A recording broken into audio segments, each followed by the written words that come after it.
एक रहस्य जो सदियों से छुपा रहा, एक देवी जो न मंदिरों में विराजती है, न मंत्रों से प्रकट होती है। उसका जन्म न किसी मूर्ति से हुआ, न किसी यज्ञ से, बल्कि वह प्रकट हुई दुनिया के पाप, कलयुगी विकार और अधर्म की कालिमा से, एक चेतना के रूप में। वो शक्ति जो शेर नहीं बकरे पर सवार होती है और जिन्न, तांत्रिक, मसान, काम, क्रोध, मोह जैसे तमाम अंधकारों को बोतल में बंद कर अपने भक्तों की रक्षा करती है। क्या आप तैयार हैं उस शक्ति के अनजाने और अद्भुत रहस्य से पर्दा हटाने के लिए? तो जुड़े रहिए और जानिए वह सत्य जिसे बहुत कम लोग जानते हैं। तो आइए बिना समय गवाए इस रहस्यमयी यात्रा की शुरुआत करते हैं। सतयुग की समाप्ति के समय दैत्य अमरुआ महान प्रतापी, मायावी और वरदानी था। उसके अत्याचार से सृष्टि में हाहाकार मच गया। देवताओं के साथ उन्होंने महाशक्ति की स्तुति की। आदि शक्ति जगदम्बा सिंह वाहिनी दुर्गा प्रकट हुई और उन्होंने 9 रूप धारण किया। उनके साथ 10 महाविद्या और अन्य सभी शक्तियां प्रकट हुई। दैत्यों के साथ पुनः महासंग्राम छिड़ गया। 5000 वर्ष तक लगातार युद्ध हुआ। दैत्य अमरुआ के प्राण संकट में देख युद्ध छोड़कर भागा। राह में देखता है कि किसी मृत गौ के देह का पिंजर पड़ा है। उसे लगा कि इस पिंजर में शरण लूं तो ये देव देवी नजदीक न आएंगे। अमरुआ उस पिंजर में समा गया। देवी शक्तियां पीछा करते वहां पर आई, देखा शत्रु गौ के पिंजर में जा घुसा है। सभी ठिठक कर वहीं खड़ी हो गई मृत। गौ का पिंजर अशुद्ध माना जाता है। इस अशुद्ध पिंजर से दैत्य को निकालना, वह भी पिंजर में घुसकर, असंभव है। बाहर निकाले बिना वध भी नहीं किया जा सकता। ऐसी विषम स्थिति देवी शक्तियां मजबूरी में हाथ मलने लगी। हथेली पर हथेली की रगड़ से ऊर्जा उत्पन्न हुई और मैल के रूप में बाहर आई। श्री उमा देवी ने युक्ति लगाया और सारे मैल को एकत्र कर मूर्ति का रूप दिया। सभी देवी और देव मिलकर आदि शक्ति की स्तुति करने लगे। तत्काल उस मूर्ति से आदि शक्ति स्वयं हाथ में खंजर ले 5 वर्ष की कन्या के रूप में प्रकट हो गई और पूछा, हे माताओं, मुझे बताओ क्यों मेरा आवाहन किया? देवियों ने सारी व्यथा कह सुनाई और सारा माजरा समझकर देवियों की इच्छा के अनुरूप वह कन्या गौ के पिंजर प्रवेश कर गई। यह देख आश्चर्यचकित हो दैत्य अमरुआ बाहर भागा और साइला सरोवर में जाकर की के रूप में छिप गया। कन्या ने भी साइला सरोवर में प्रवेश करके दुष्ट दैत्य का वध कर दिया। सबने जय जयकार किया और अपने पने धाम प्रस्थान किया। किंतु कन्या यदि स्वयं प्रकट होती तो काम निपटा कर लौट जाती। यहां तो उनकी रचना कर आह्वान किया गया था। अतः उन्होंने अपनी सृजनकर्ता उमिया माता को पकड़ा और अपना नाम धाम और काम पूछा। उमिया ने उन्हें चामुंडा के पास भेज दिया। सत्य हमेशा कसौटी पर कसा जाता है। सत्य की परीक्षा होती है। चामुंडा ने उस अनाम कन्या को कामरूप कामाख्या विजय हेतु भेजा। चामुंडा जानती थी कि कामाख्या तंत्र मंत्र, जादू टोना और आसुरी शक्तियों की सिद्ध स्थली है। यदि यह वहां से विजय होकर लौटती है तो इनकी वास्तविक शक्ति का आकलन होगा। फिर उसी के अनुसार नाम धाम और काम सौंपा जा सकेगा। कन्या ने काम रूप के द्वार पर लगे पहरे को ध्वस्त कर दिया। मुख्य पहरेदार नूरिया मसान को पराजित कर दिया। कामाख्या नगरी में प्रवेश के साथ देखा तंत्र मंत्र, जादू टोना, काली विद्या, माया के ढेर, इन सबको समझने में ही अमूल्य समय जाया हो जाएगा। उन्होंने सबको घोल बनाकर बोतल में भर लिया। भूत प्रेत, जिन्न, मसान, मांत्रिक, तांत्रिक सभी दुष्टों को बकरा बनाकर उस पर बैठकर हाथ में बोतल ले बाहर आ गई।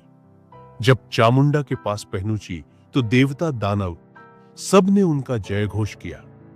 चामुंडा ने कहा, जिस विद्या का प्रयोग दूसरों को दुख देने के लिए होता है उसे मैली विद्या कहते हैं। तुमने उसी मैली विद्या पर विजय पाई है एवं समस्त शक्तियों के हस्तरग दिहाज से उत्पन्न मैल से तुम्हारी उत्पत्ति हुई, इसलिए तुम्हारा नाम मेलडी माता होगा। तुम्हारा स्वरूप कलयुग की महाशक्ति रूप के लिए हुआ है। तुम कलयुग के विकार अर्थात मैल, काम, क्रोध, मद, लोभ, मोह और मत्सर का नाश करने वाली शक्ति हो। अतः सारा संसार तुम्हें श्री मेलडी माड़ी के रूप में पूजेगा। तुमने समस्त दुष्टों को बकरा बना दिया है। अब यही तुम्हारा वाहन होगा। संस्कृत में बकरे का अज कहा जाता है। अज का एक अर्थ ब्रह्मांड भी होता है। बकरे के ऊपर या ब्रह्मांड के भी ऊपर विराजने वाली आदि शक्ति हो। स्थायी रूप से 100 राष्ट्र की भूमि तुम्हारा वास स्थान होगा, परंतु तात्विक रूप से समस्त देहधारियों की जीवनी शक्ति के रूप सारी सृष्टि में तुम्हारा वास स्थान होगा। कलयुग में तुम बकरा वाली मेलडी माता के नाम से घर घर पूजी जाओगी। वैसे तो मेलडी माता के मुख में ममता, नेत्रों में करुणा है और हृदय में प्रेम है। वे अष्टभुजी रूप में दर्शन देती है। बकरे की सवारी है 8 भुजाओं में। अस्त्र शस्त्र है जो निम्नवत कहे गए हैं। दोस्तों, अभी तक हमारी यात्रा समाप्त नहीं हुई है। जो आपने अब तक जाना वह सिर्फ एक झलक। जब राजा मेलडी माता के मार्ग से जुड़ता है तब कथा में चमत्कार, संघर्ष और अंततः मोक्ष का भाव आता है। चलिए सुनिए मेलडी माता और राजा वीरमदेव की कथा। बहुत समय पहले 100 राष्ट्र की सीमा पर एक छोटा राज्य था।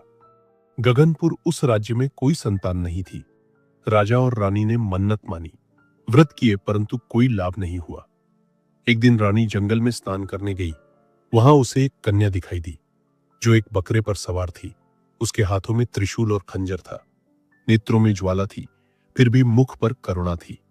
माता ने कहा, रानी, तुमने मुझे नहीं पुकारा, फिर भी मैं आई। मैं तुम्हें एक पुत्र दूंगी, पर याद रहे यह पुत्र मेरा सेवक होगा, न कि सिर्फ गद्दी का अधिकारी। उसी रात माता ने रानी को स्वप्न में दर्शन दिए। 9 महीने बाद एक पुत्र का जन्म हुआ। नाम रखा गया वीरमदेव। वीरमदेव जब 5 वर्ष का हुआ तो एक दिन बकरे के पीछे दौड़ते दौड़ते जंगल में खो गया।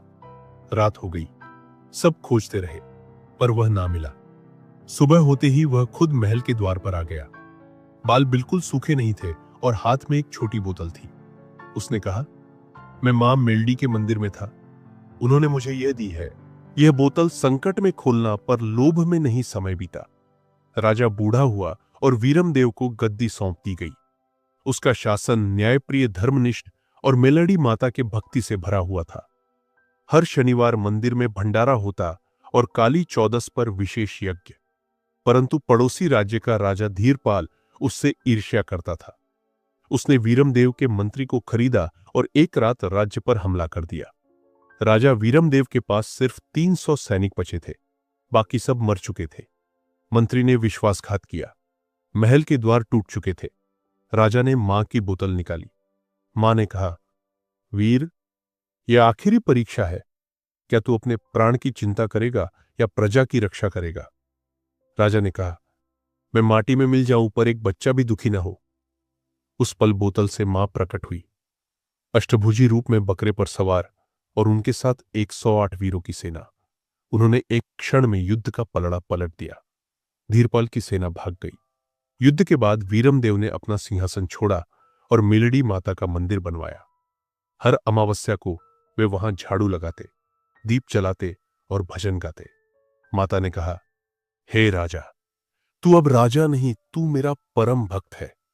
जब जब कोई राजा अन्याय करेगा, मैं तुझे याद करूंगी और तू मेरी शक्ति बनकर प्रकट होगा। आज भी सौराष्ट्र में एक मंदिर है, वीरमनाथ धाम, जहां कहा जाता है जो वहां सिर झुकाता है उसे सच्चा मार्ग मिलता है, और मेलडी माता की कृपा से उसका मन भी राजा बनता है। बहुत समय पहले सौराष्ट्र में स्वर्ण नगरी नामक एक अत्यंत समृद्ध राज्य था। उसका राजा था हेमराज, जो अपने वैभव और यश में डूबा हुआ था। उसके महल में सोने की दीवारें, चांदी के फर्श और हीरों से जड़े सिंहासन थे। परंतु हेमराज का एक दोष था, वह खुद को ईश्वर से भी बड़ा समझता था। राजा कहता, मेरे राज्य में किसी देवी की जरूरत नहीं, मैं ही पालनहार हूं, मैं ही रक्षक हूं। राज्य में मेलडी माता का एक प्राचीन मंदिर था, पर राजा ने वहां जाना बंद कर दिया और एक दिन मंदिर गिराने का आदेश दे दिया। उस रात हेमराज को नींद नहीं आई। स्वप्न में एक तेजस्वी कन्या बकरे पर सवार होकर आई। उसके हाथों में खंजर, त्रिशूल, बोतल और चक्र थे। उसने कहा, हे हेमराज, तुमने मेरा मंदिर तोड़ना चाहा, इसलिए मैं चेतावनी देने आई हूं। अगर तुम कल सूर्य निकलने से पहले मंदिर में आकर क्षमा नहीं मांगोगे तो तुम्हारा राज्य स्वर्ण नगरी नहीं, श्मशान नगरी बन जाएगा। हेमराज घबरा उठा, पसीना पसीना हो गया। अहंकारी राजा ने सोचा, यह तो एक सपना था। मैं किसी कन्या से क्यों डरूं? अगले दिन जैसे ही सूरज निकला, राज्य के कुएं सूखने लगे, सोने की दीवारों में दरारें पड़ गई और अन्न भंडार में चूहे लग गए। राजा घबरा गया। तब उसे एक वृद्ध साधु मिला, जिसने कहा, तूने शक्ति को चुनौती दी है। जब तक तू मेलडी माता के चरणों में न गिरे, शांति नहीं आएगी। राजा नंगे पांव दौड़ता हुआ माता के खंडहर हो चुके मंदिर पहुंचा। वहां बैठकर घंटों रोया और प्रार्थना की, हे मां, मैं अंधा था, अब सत्य देख रहा हूं, मुझे क्षमा करो। अचानक तेज हवा चली। मंदिर का टूटा हिस्सा अपने आप जुड़ गया। दीप जल उठा और माता प्रकट हुई, करुणा से भरी मुस्कान के साथ। हेमराज, मैं दंड देने नहीं चिताने आती हूं। तूने यदि सच्चे हृदय से पुकारा है तो मेरी कृपा तुझ पर बनी रहेगी। हेमराज ने गद्दी त्याग दी और मेलडी माता का भक्त बन गया। उसने पूरे राज्य में माता के भजन शुरू करवाए। हर पूर्णिमा को मेलडी माता का विशाल उत्सव मनाया जाने लगा। अब स्वर्ण नगरी का असली वैभव धन में नहीं, भक्ति में था। और इसीलिए आज भी कहते हैं, मेलडी माता सिर्फ भक्त नहीं, दुष्टों को भी रास्ता दिखाती है। जो अहंकार करे उसे गिराकर उठाती है, और जो सच्चे मन से पुकारे उसके जीवन को अमृतमय बना देती है। सौराष्ट्र के एक ओर बसे चंद्रपुर राज्य का राजा था। भोजराज बड़ा दयालु, धर्मात्मा और प्रजाप्रिय था, परंतु उसका जीवन एक दुख से घिरा था। इकलौते पुत्र युवराज विवेक की अकाल मृत्यु राजा टूट गया। राज्य में चुप्पी छा गई। वह रोज महल के मंदिर में बैठकर रोता और भगवान से पूछता, हे प्रभु, क्या मेरा धर्म, दान, तप और न्याय सब व्यर्थ था? क्या कोई शक्ति नहीं जो मृत्यु को पलट सके? एक दिन मंदिर के द्वार पर एक वृद्धा आई। बकरे पर बैठी थी और उसके हाथ में एक बोतल थी। उसने कहा, राजा भोज, मैं आई हूं तेरा संतुलन लौटाने। तेरा पुत्र तुझसे दूर नहीं, बस एक परत पार है। मृत्यु की राजा हतप्रभ कौन हो तुम? क्या तुम कोई योगिनी हो? वृद्धा हंसी और कहा, मैं मेलडी हूं, कलयुग की शक्ति, और आज मैं तुझे मृत्यु के पार ले जाऊंगी, क्योंकि तेरा हृदय सच्चा है। माता ने बोतल खोली। उससे निकली रहस्यमय ध्वनि और राजा की आत्मा बाहर आ गई। शरीर वही वहीं रह गया और आत्मा को माता ने अपने साथ ले लिया। मृत्यु के लोक वहां अंधकार था। चित्कार, डर और प्रेत। भोजराज डगमगाया नहीं, माता के पीछे चलता रहा। मृत्यु के देवदूत बोले, राजा, यहां आने वाले कभी लौटते नहीं। तू क्यों आया है? राजा बोला, मैं अपने पुत्र को लेवाने आया हूं। उसकी मृत्यु समय से पहले हुई है। तभी न्याय का तराजू आया, जहां भोजराज के पुण्य, उसके पुत्र के कर्म और मृत्यु का समय तोला गया। तराजू एक ओर झुका। मृत्यु भारी पड़ी। राजा का चेहरा उदास हो गया।